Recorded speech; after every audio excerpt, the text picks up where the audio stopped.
In the intricate ballet of economic forces, with inflation and interest rates as the prima ballerinas, every subtle move by the Federal Reserve elicits a flurry of speculation and analysis.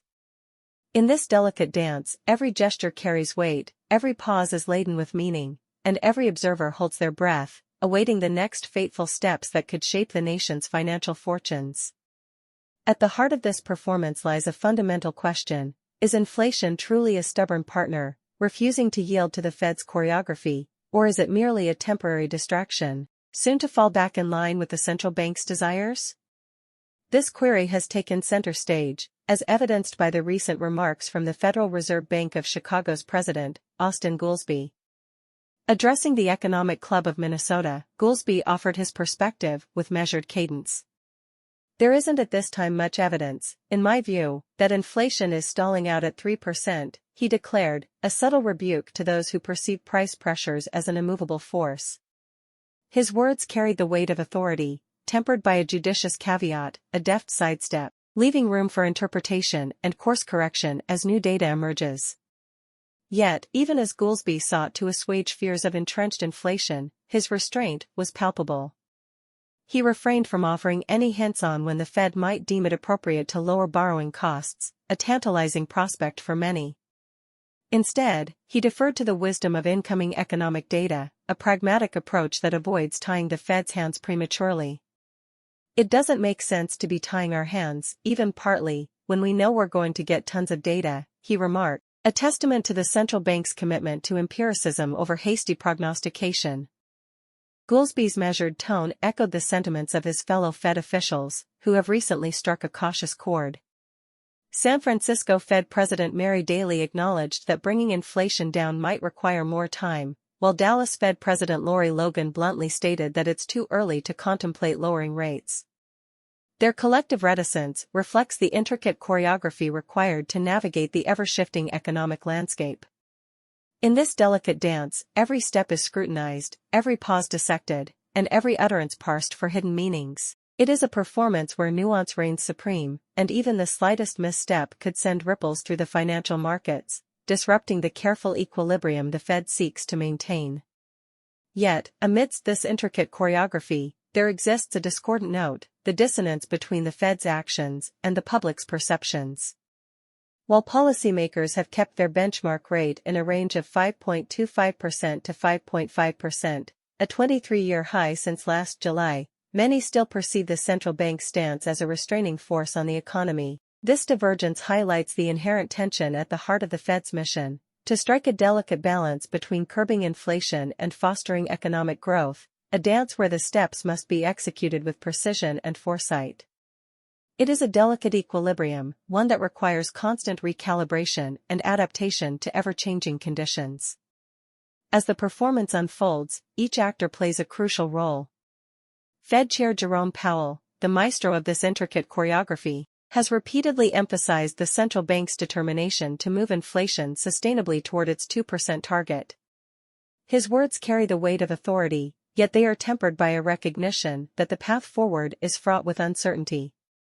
In this intricate pas de deux between inflation and interest rates, every step matters, every pause is laden with significance.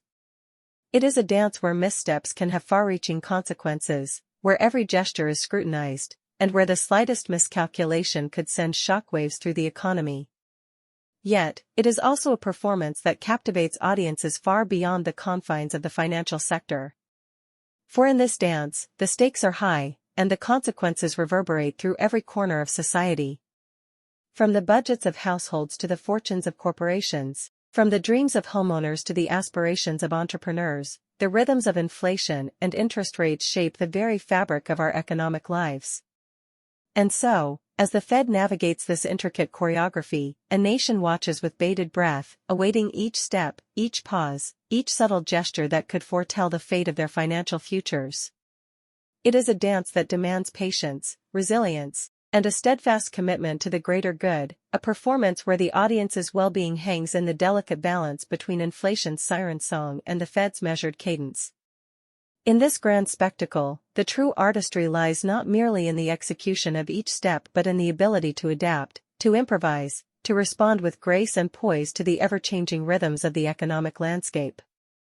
It is a dance that requires not only technical mastery but also a profound understanding of the human condition, for at its core, this is a performance that touches the lives of every citizen, every dreamer, every soul striving for financial security and prosperity. As the curtain rises on this latest act, the world watches with rapt attention, seeking glimpses of the Fed's next move, searching for clues that might foretell the future trajectory of this intricate dance. Will inflation yield to the central bank's choreography, or will it stubbornly resist, forcing the Fed to adapt its steps with renewed vigor? Will interest rates rise or fall, their fluctuations rippling through the economy like waves upon the shore? Only time will tell, for in this grand pas de deux, the final act has yet to be written. What is certain, however, is that the performance will continue, each step laden with consequence, each pause pregnant with possibility. And as the audience holds its collective breath, the dancers, the Fed, inflation, and interest rates, will continue their intricate dance, their movements shaping the very fabric of our economic destiny. For in this grand theater of economic forces, the dance never truly ends. It is a perpetual performance, a constant interplay of push and pull, ebb and flow, where the only constant is change itself. And in this ever-evolving spectacle, the true artistry lies not in the mastery of any single step but in the ability to adapt, to pivot, to embrace the unknown with grace and resilience. So, let us watch with wonder and reverence as this intricate ballet unfolds, appreciating the nuances, savoring the complexities, and recognizing that in this dance, we are all participants, our lives intertwined with the rhythms of inflation and interest rates, our dreams woven into the tapestry of economic forces. For in the end, this is not merely a performance for the elite, the financiers, or the economic pundits. No, this is a dance that touches us all, a choreography that shapes the very contours of our collective well-being. And as we bear witness to this unfolding spectacle, let us embrace the uncertainties, revel in the complexities, and find solace in the knowledge that the Fed, like a skilled choreographer, is ever vigilant, ever attuned to the rhythms that govern our economic destinies.